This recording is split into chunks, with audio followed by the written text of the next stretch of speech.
Hello बच्चों, आप लोगों का एसपीएन क्लासेस में हार्दिक अभिनंदन है। जैसे कि आप तमाम छात्र छात्राएं बिहार बोर्ड के 12वीं एग्ज़ाम की हिंदी की तैयारी के लिए आप सोच रहे होंगे कि मोस्ट क्वेश्चन क्या है, कैसे है। अगर इन तैयारियों के लिए अगर आप 12वीं की एग्ज़ाम देने के लिए 2024 में तैयार हैं तो हम भी आपके लिए तैयार हैं। तो इन्हीं चीज़ों को लेकर के आप लोगों के बीच में उपस्थित हुआ हूँ।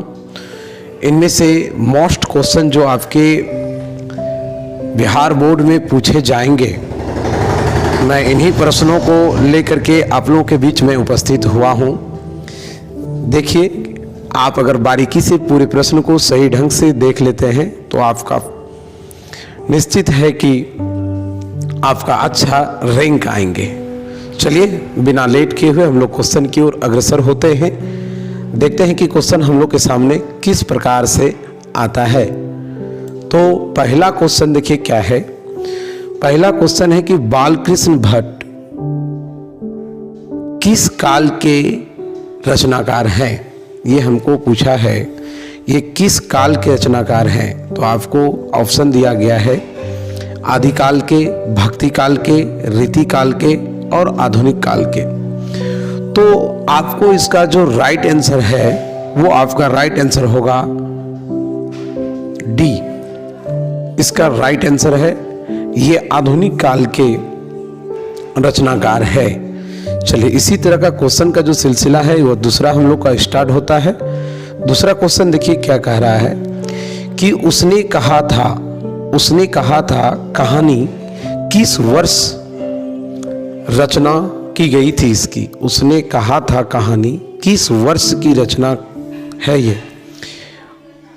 1915 की, 1920 की, 1922 की, 1925 की। तो इसका राइट जो आंसर है वो राइट आंसर है आपका 1915 की ये घटना है। ऑप्शन नंबर ए इसका बिल्कुल सही आंसर है। चलिए ऑप्शन को हमने टच किए, आपने आंसर को देखते चलेंगे। जो क्वेश्चन का आंसर आपको पता नहीं है आप इन्हीं के माध्यमों से जान पाइएगा। चलिए क्वेश्चन हम लोग के सामने नया आता है। तीसरा नंबर क्वेश्चन है कि संपूर्ण क्रांति का नारा किसने दिया था। जैसे कि हम लोग के पास ऑप्शन दिया हुआ है। ऑप्शन ए है दिनकर जी, ऑप्शन बी है जयप्रकाश नारायण, ऑप्शन 3 है जो कि मोरारजी देसाई और ऑप्शन नंबर डी है जो कि है इनमें से कोई नहीं। तो हम प्यारे बच्चों हम जानते हैं कि संपूर्ण क्रांति का जो नारा दिया था वो जयप्रकाश नारायण के द्वारा दिया गया था। किसके द्वारा? जयप्रकाश नारायण के द्वारा। ऑप्शन नंबर बी को हम लोग टच करेंगे। चलिए क्वेश्चन का सिलसिला आगे की ओर अग्रसर करते हैं। क्वेश्चन आता है, क्वेश्चन देखिए कितना सुंदर है। बारीकी से एक एक प्रश्न को मैंने बताने का प्रयास किया है। देखिए आप बहुत अच्छे से समझ पा रहे होंगे कि अर्धनारीश्वर किसकी रचना है। ये आपको बताना है कि अर्धनारीश्वर किसकी रचना है। दिनकर जी की, बालकृष्ण भट्ट के, मलियज के या राकेश मोहन के। तो अर्धनारीश्वर आपको पता है आधा नहीं रॉन्ग। तो इसमें जो है आपका जो राइट आंसर है रामधारी सिंह दिनकर जी है, अर्थात ऑप्शन नंबर ए को हम लोग टच करेंगे। क्वेश्चन का सिलसिला आगे बढ़ा और क्वेश्चन हम लोग के पास इस प्रकार से आए हुए हैं। कह रहे हैं क्वेश्चन देखिए क्या है। क्वेश्चन कह रहे हैं कि रोज कहानी के नायिका कौन है। रोज कहानी के नायिका कौन है। तो आपके पास ऑप्शन भी दिया है, मालती है, एक कलावती है, सुनीता है या फिर रागिनी है। तो आपको बताना था कि आपके आंसर के अनुसार रोज, जिसमें कि आप जान रहे हैं इनकी कहानी जो है रोज कहानी, ध्यान देने योग्य यह बात है कि रोज कहानी में मालती ही इस कहानी की मेन भूमिका को निभाती है, अर्थात इस कहानी के जो मेन है वो मालती है। चलिए प्रश्न आगे बढ़ता है। छठा नंबर प्रश्न देखिए क्या कहना चाहते हैं। कहना चाहते हैं कि एक लेख और एक पत्र एक लेख और एक पत्र के लेखक कौन हैं? तो आपको पता है कि एक लेख और एक पत्र, जो कि हम लोग को पता है, ऑप्शन दिया हुआ है। पहले ऑप्शन देखते हैं कि सुखदेव है, बालकृष्ण भट्ट जी है, भगत सिंह है या राजगुरु है। तो हमने आपको बताया था कि एक लेख और एक पत्र के जो लेखक हैं वह हम लोग का एग्जैक्टली राइट आंसर है भगत सिंह। क्या है? भगत सिंह है। ध्यान दीजिएगा, ऑप्शन नंबर सी को हम लोग टच किए। क्वेश्चन का सिलसिला आगे है। 7वां नंबर क्वेश्चन देखिए क्या है। 7वां नंबर को कहना है कि इनमें से कौन सी रचना जगदीश चंद्र माथुर की है। आपके पास दिया गया है जगदीश चंद्र माथुर के द्वारा लिखे गए पाठ कौन से हैं। बातचीत तो आप जान रहे हैं कि बालकृष्ण भट्ट के हैं। ओ सदा नीरा ये आपके जगदीश चंद्र माथुर के हैं। त्रिच उदय प्रकाश के हैं। हंसते हुए मेरा अकेलापन ये मलियत साहब के हैं। तो आपका जो एग्जैक्टली राइट आंसर है वो राइट आंसर हम लोग का क्या है? वो है ओ सदा नीरा। ऑप्शन नंबर बी हम लोग का राइट आंसर है। चलिए क्वेश्चन आगे बढ़ते हैं। क्वेश्चन आगे बढ़ने से क्या देखते हैं कि क्वेश्चन क्या आ रहा है। क्वेश्चन जो आ रहा है उसको देखना है। देखिए क्वेश्चन क्या है। सिपाही की माँ की रचनाकार कौन है? सिपाही की माँ, जैसे आप जानते हैं कि सिपाही की माँ का नाम बिस्नी है और मानक सिपाही है और मुन्नी उसकी मानक की बहन है। तो इसमें भगत सिंह दे रहा है, दिनकर है, अयज्ञ है और मोहन है। तो इनके राइट आंसर जो है वो राइट आंसर आपका हो जाएगा डी, मोहन है इनके लेखक रचनाकार। देखिए चलते हैं प्रश्न 8वां नंबर प्रश्न की ओर बढ़ते हैं। प्रश्न देखिए क्या कह रहा है कि जूठन, प्रकाश जूठन क्या है? ध्यान देना है। क्वेश्चन देखिए किस तरह से। प्रकाश जूठन क्या है? एक रेखा चित्र है, एक रेखा चित्र है, दूसरा शब्द चित्र है, यह कहानी है या आत्मकथा है। तो आपको बताना है कि यह एक जो है यह एक आत्मकथा है। यह क्या है? एक आत्मकथा। ऑप्शन नंबर डी था। अब आता है प्रश्न 10वां। हम लोग प्रश्न की ओर आते हैं। 10वां नंबर प्रश्न में देखिए क्या कहते हैं कि हंसते हुए मेरे अकेलापन किस विधा की रचना है। तो ये किस विधा की रचना है? तो हंसते हुए अकेलापन आपको बताना है क्या निबंध है, डायरी है, लघु कथा है, यह नाटक है। तो आप जानते हैं कि यह एक डायरी है जो कि मलियज के द्वारा लिखा गया है। चलिए अगला प्रश्न आता है 11वां नंबर। 11वां नंबर प्रश्न देखिए क्या है। 11 नंबर प्रश्न कहते हैं कि इनमें से प्रेम की पीर की कवि कौन है? प्रेम के पीर के कवि कौन है? तो आपको बताना है ऑप्शन के अनुसार धनानंद है, नवादास है, सूरदास है या कबीरदास है। तो आप ऑप्शन को अगर सही तरह से जानते हैं और सही तरह से अगर कहानी को पढ़े होंगे तो आप बताएंगे कि इनमें से जो मेरा एक राइट आंसर है वो है हम लोग का ए, धनानंद साहब जी हैं। चलिए अब आते हैं हम लोग 11 नंबर प्रश्न की ओर। प्रश्न देखिए क्या कहता है कि सूरदास किस भाषा के कवि हैं? सूरदास जो है वो किस भाषा के कवि हैं? संस्कृत के, ब्रजभाषा के या अवधी के या फिर मैथिली के?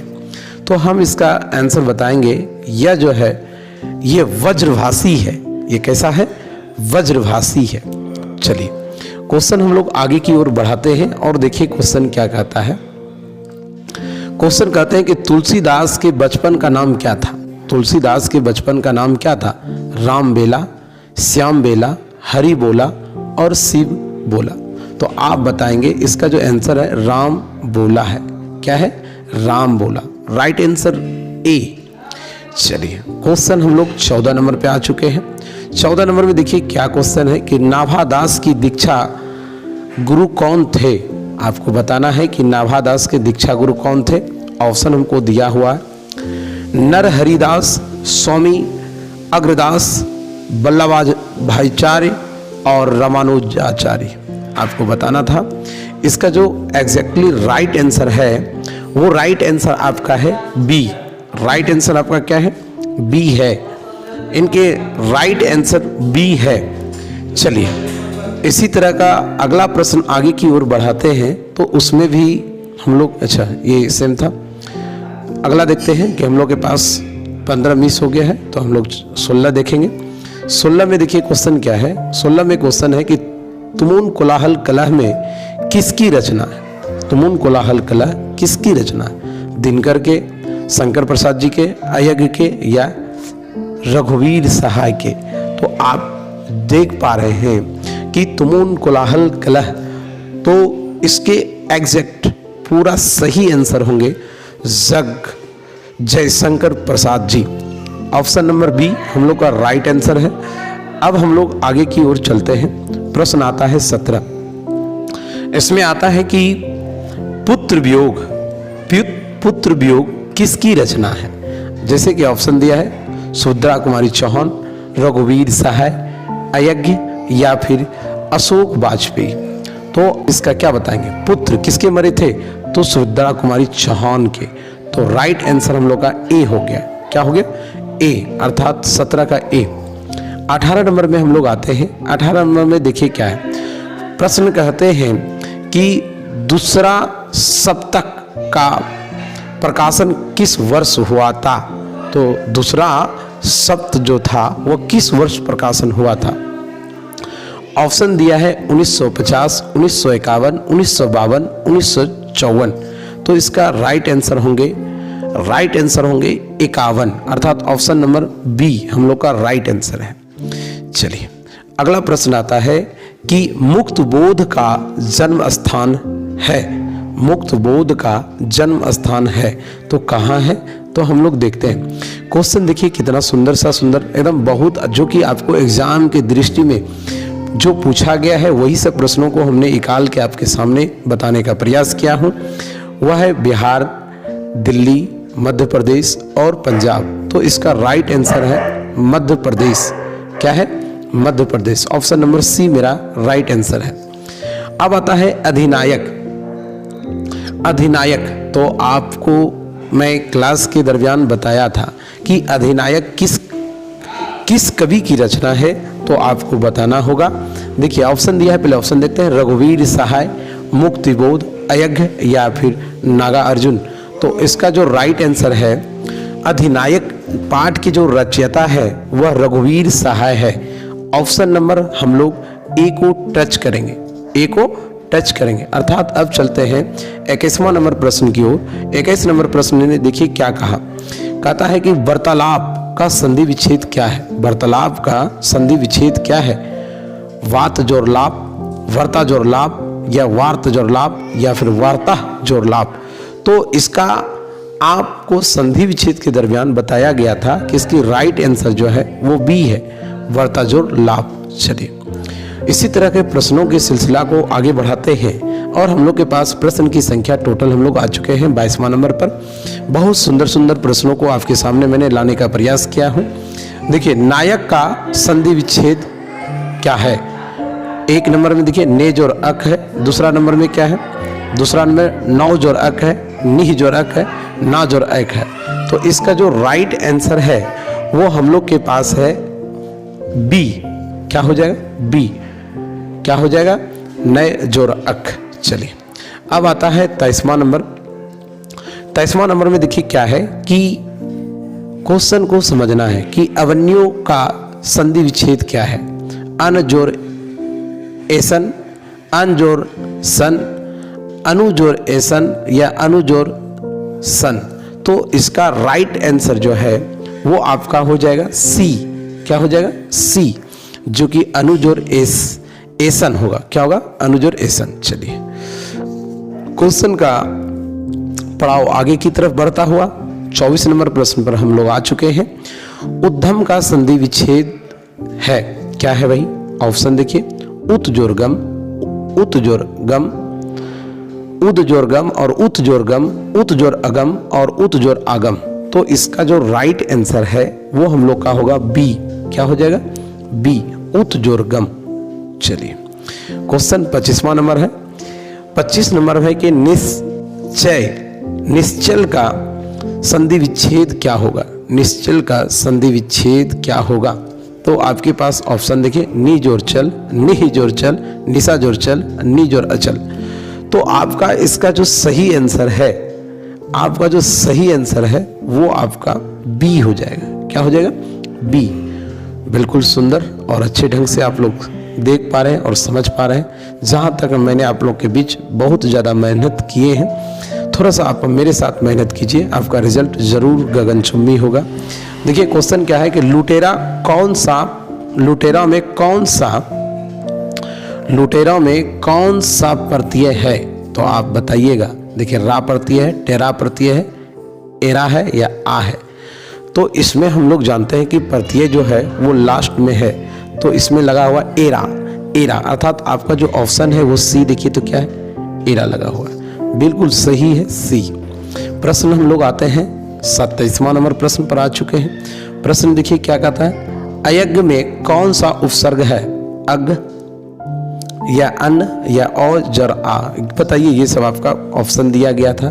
तो आपका जो राइट आंसर है वो हम लोग आते हैं 27वां नंबर का। इसमें जो उपसर्ग का मतलब होता है आगे लगने वाला, तो आगे में क्या लगा हुआ है भाई? औ, अर्थात ऑप्शन नंबर सी हम लोग का राइट है। अब देखते हैं 28वां नंबर प्रश्न क्या कहता है। 28 नंबर प्रश्न हम लोग को कहना चाहते हैं और कहते हैं कि राजकुमार कौन सा समास है? तो राजकुमार में हो जाएगा, ध्यान देना है, राजा का कुमार।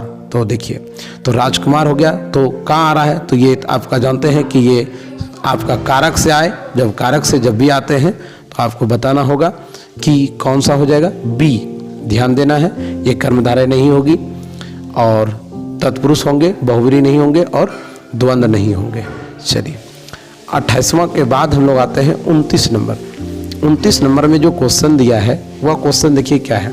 क्वेश्चन है कि दाल रोटी कौन सा समास है? तो दाल और रोटी, ध्यान देना है कि दोनों जिस समास के दोनों पद प्रधान होते हैं, वह क्या कहलाते हैं? तो आपको पता है कि जिसका दोनों पद प्रधान होते हैं तो वह द्वंद्व कहलाते हैं। क्या कहलाते हैं? द्वंद्व। इसकी राइट आंसर हो जाएगा आपका सी। ध्यान देना है। चलिए बहुत सुंदर, आप अच्छे ढंग से देख पा रहे हैं और हम आपको अच्छा तरह से बताने का प्रयास किए।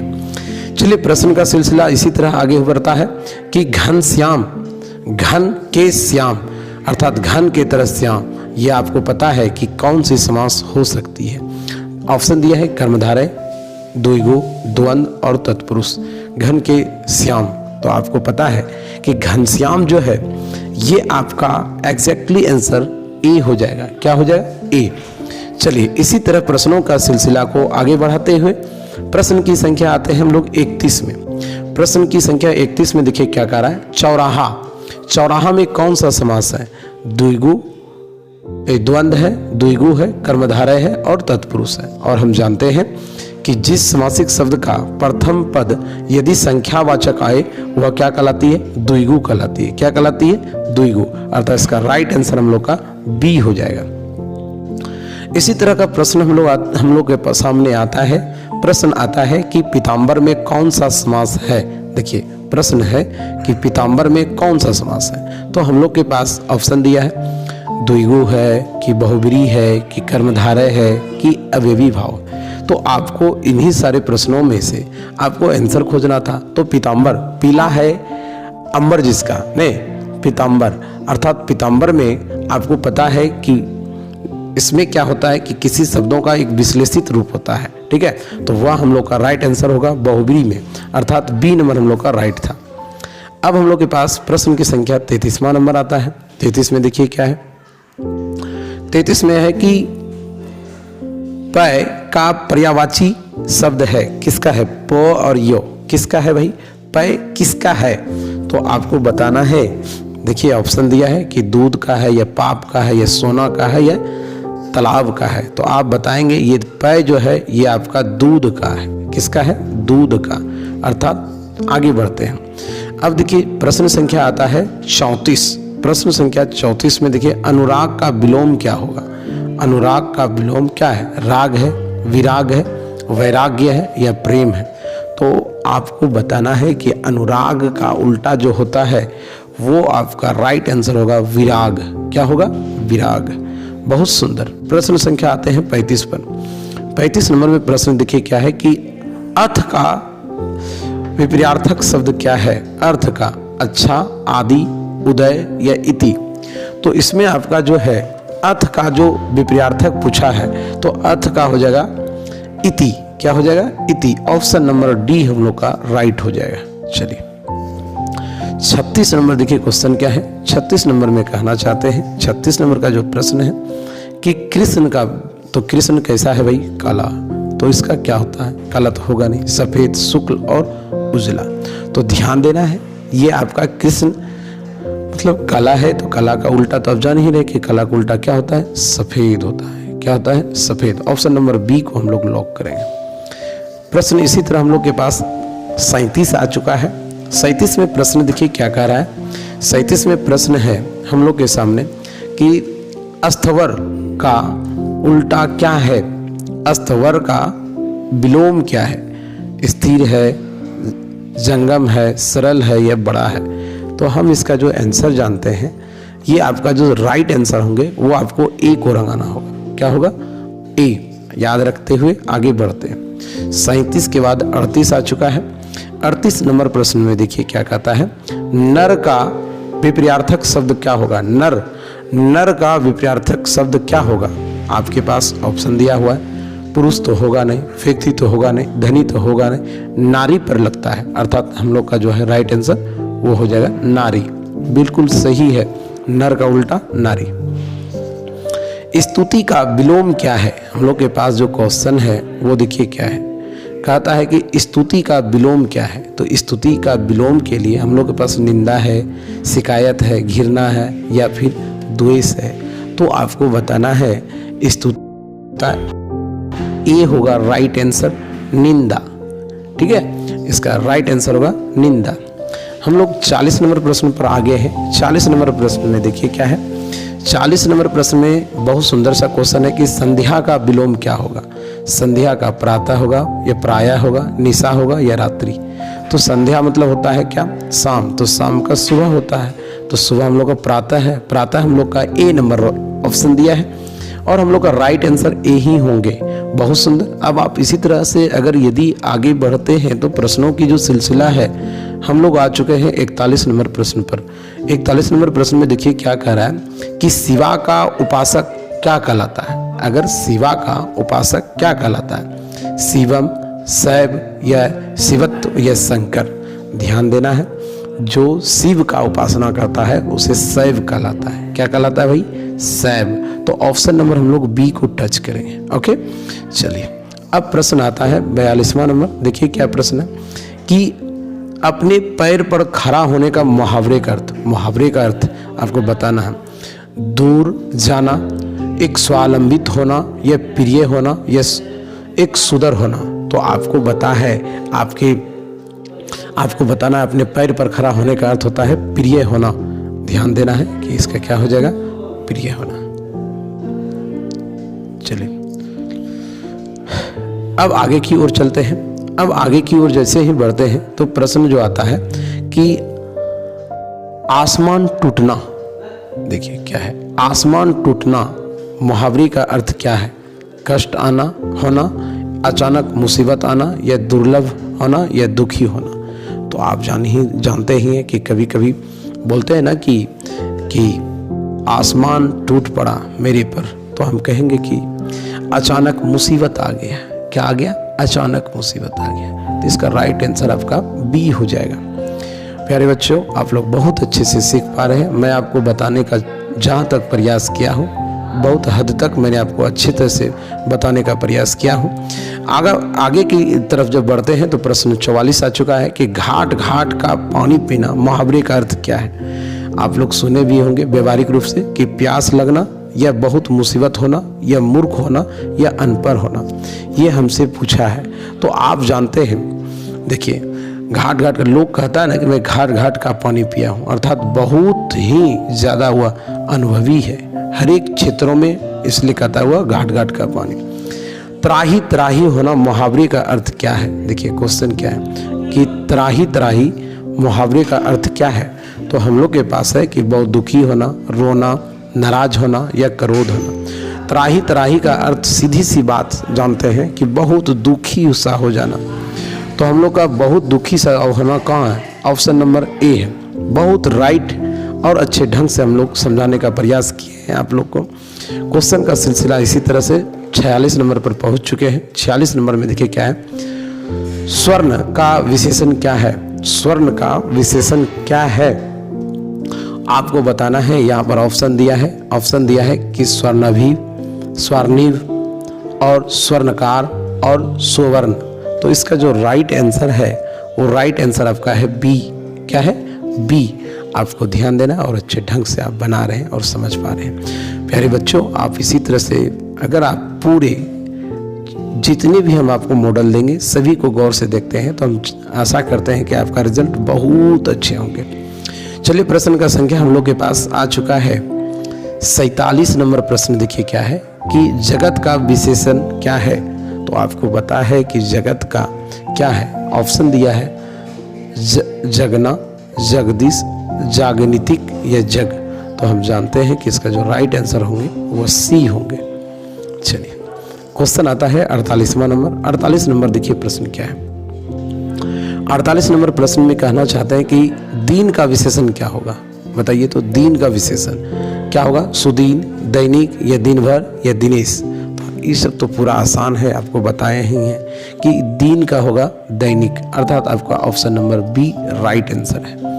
चलिए, इसी तरह का क्वेश्चन पे हम लोग आ चुके हैं टोटल 49। देखिए प्रश्न क्या है कि अरण्य का समार्थी को ही कहते हैं पर्यायवाची। ध्यान देना है, समार्थी को ही कहते हैं पर्यायवाची। विपिन होगा और पनु होगा या रश्मि होगा या वीटप। ये इनमें से आपको बताना है कि कौन है। तो आपको बताना है कि ध्यान देना है, अरण्य जंगल का होता है और जंगल विपिन है। तो आपका यहाँ ध्यान देना है, ए नंबर आपका राइट आंसर होगा। ठीक है, अब हम लोग के पास लास्ट क्वेश्चन है, जो कि क्वेश्चन है, देखिए क्या क्वेश्चन है। मैं आपको ये बताना चाहूँगा कि तलवार का विलोम बताना है। तलवार का विलोम आपके पास चंद्र है या सायक है या तुंग है या प्रभा है। तो इसका जो राइट आंसर है वो आपका होगा क्या होगा, सयाक। प्यारे बच्चों, मैं आशा करता हूँ कि आपको मैंने सभी क्वेश्चन मेरी द्वारा जो बताया गया है वह सभी आप लोग को अच्छा लगा होगा। ज़रूर इस मेरे वीडियो को आगे की ओर शेयर कीजिएगा और मैं प्रत्येक दिन चाहूँगा आप लोग को इसी तरह का, जब तक कि आपका हिंदी का एग्ज़ाम ना हो जाए, मैं आपको एक एक करके सारा मॉडल पेपर को बताने का प्रयास करूँगा आपके एग्ज़ाम तक। धन्यवाद। आपको अगर अच्छा लगा होगा तो ज़रूर आपको दूसरे तक पढ़ने वाले छात्र छात्राओं तक शेयर कीजिएगा। Thank you.